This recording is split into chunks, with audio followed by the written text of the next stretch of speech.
تم اپنی ماں کے گھر آئی، میں تمہارا خیال ایک ماں کی طرح رکھوں گی۔ تم نے اپنی ماں کو معاف نہیں کیا بیٹا؟ بہت ہی صحت مند اور ہر بیماری سے پاک بچے کو جنم دے گی انشاءاللہ۔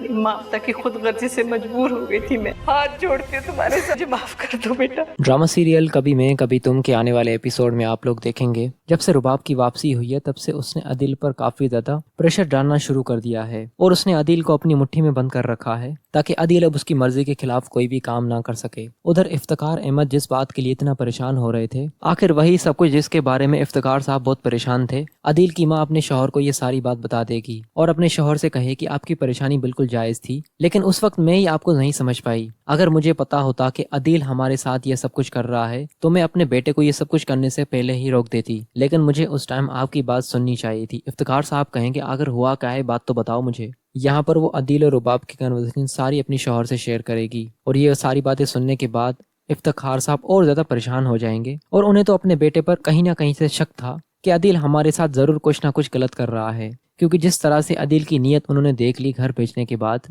اس کے بعد انہیں عدیل پر بالکل بھی بھروسہ نہیں رہا، اور افتخار صاحب کے دماغ میں بس ہر ٹائم مصطفیٰ کی باتیں چل رہی تھی۔ یہاں پر وہ بہت مصطفیٰ کو یاد بھی کر رہے تھے، لیکن وہ کسی سے شیئر نہیں کر رہے تھے، کیونکہ مصطفیٰ نے کبھی بھی زندگی میں ایسا کام نہیں کیا جو کچھ آج عدیل ان کے ساتھ کر رہا ہے۔ مصطفیٰ اپنے ماں باپ کا ناکارہ بیٹا ضرور تھا، لیکن اس نے کبھی بھی اپنے ماں باپ کو اس طرح سے رسوا نہیں کیا۔ عدیل کی ماں اپنے بیٹے کی وجہ سے کافی شرمندہ ہے، یہاں پر وہ اپنے بیٹے سے اس بات کی گلہ بھی کرتی ہے، لیکن اس کا بیٹا اپنے ماں باپ کی پریشانی سمجھنے کے بجائے الٹا اپنی ماں سے یہ کہہ دے گا میں پہلے ہی اپنے مسئلوں میں پریشان ہوں، اوپر سے آپ مجھے یہ باتیں سنا رہی ہیں۔ میں آپ لوگوں کو یہاں پر اس لیے نہیں لے کر آیا تھا کہ آپ لوگ مل کر مجھے باتیں سنائیں۔ یہاں پر عدیل کی ماں دل سے کہے گی بیٹا ہم نے تو تمہیں نہیں کہا تھا یہاں لینے کا، یہ تمہارا اپنا فیصلہ تھا، تم نے جلد بازی میں آ کر ہمارا گھر بھی بیچ دیا۔ عدیل اپنی ماں کی کوئی بھی بات سننے کو تیار نہیں ہوگا، اور عدیل مزید اس طرح کی باتیں سن سن کر اسے اور زیادہ سر میں درد ہونے لگے گا اور غصے سے وہاں سے چلا جائے گا۔ اس کے جانے کے بعد عدیل کی ماں اپنے بیٹے کی طرف سے کافی افسوس مند ہوگی